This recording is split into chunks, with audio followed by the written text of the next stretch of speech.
Yes, we are going to talk about a very rich subject. Together we will discover the magic world of perfumes. Perfumes is a philosophy because it goes beyond being a smell that evaporates after a while, but rather it is the embodiment of life and living and helps us define our personality and identity. The scent is the one that predicts the existence of man in this life. Perfumes enable us to describe our thoughts through the sense of hate, love, fear, loneliness, deprivation, and orphanhood, by drawing a map of space, time and events. What is the relationship between smells, identity, love, and their mutual relationship? Are scents the key to love, the feeling of others and their presence? If you wonder about the difference between the smell of death and the smell of life, the smell of love and the smell of hate, the smell of passion and the smell of asceticism, you will not know the answer before trying perfumes, and therefore the smells will become the obsession through which you can read the lines between your soul and your latent mind.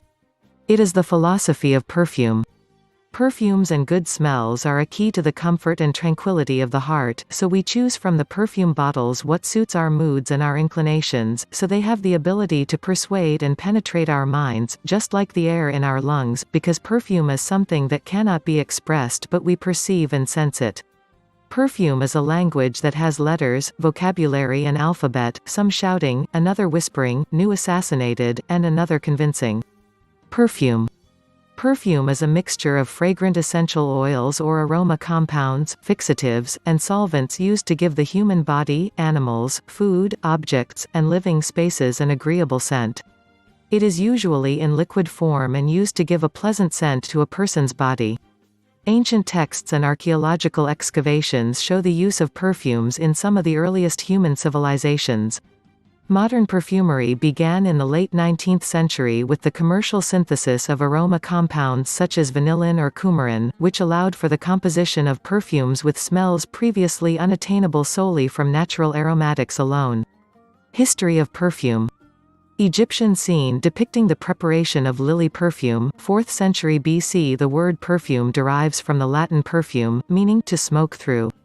Perfumery, as the art of making perfumes, began in ancient Mesopotamia, Egypt, the Indus Valley Civilization and maybe ancient China. It was further refined by the Romans and the Arabs. The world's first recorded chemist is considered a woman named Taputi, a perfume maker mentioned in a cuneiform tablet from the 2nd millennium BC in Mesopotamia. She distilled flowers, oil, and calamus with other aromatics, then filtered and put them back in the still several times. In India, perfume and perfumery existed in the Indus civilization 3300 BC to 1300 BC. In 2003, archaeologists uncovered what are believed to be the world's oldest surviving perfumes in Pyrgos, Cyprus. The perfumes date back more than 4,000 years. They were discovered in an ancient perfumery, a 300 square meter (3,230 square feet) factory housing at least 60 stills, mixing bowls, funnels, and perfume bottles. In the 9th century, the Arab chemist Al-Kindi wrote the Book of the Chemistry of Perfume and Distillations, which contained more than 100 recipes for fragrant oils, salves, aromatic waters, and substitutes or imitations of costly drugs. The book also described 107 methods and recipes for perfume making and perfume-making equipment, such as the alembic, which still bears its Arabic name. The chemist Ibn Sina, also known as Avicenna, introduced the process of extracting oils from flowers by means of distillation, the procedure most commonly used today. He first experimented with the rose. Until his discovery, liquid perfumes consisted of mixtures of oil and crushed herbs or petals, which made a strong blend. Rose water was more delicate, and immediately became popular. Both the raw ingredients and the distillation technology significantly influenced Western perfumery and scientific developments, particularly chemistry. The art of perfumery was known in Western Europe from 1221, taking into account the monks' recipes of Santa Maria della Vigne or Santa Maria Novella of Florence, Italy. In the East, the Hungarians produced in 1370 a perfume made of scented oils blended in an alcohol solution, best known as Hungary water, at the behest of Queen Elizabeth of Hungary. The art of perfumery prospered in Renaissance Italy, and in the 16th century the personal perfumer to Catherine de' Medici (1519–1589), René the Florentine, Renato il Fiorentino, took Italian refinements to France. His laboratory was connected with her apartments by a secret passageway so that no formulae could be stolen en route.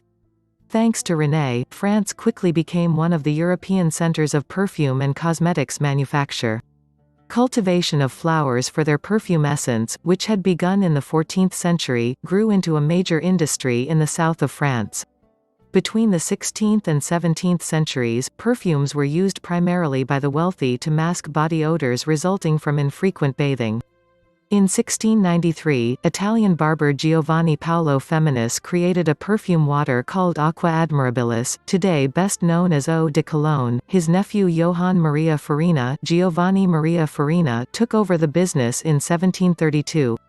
By the 18th century, the Grasse region of France, Sicily, and Calabria in Italy were growing aromatic plants to provide the growing perfume industry with raw materials. Even today, Italy and France remain the center of European perfume design and trade.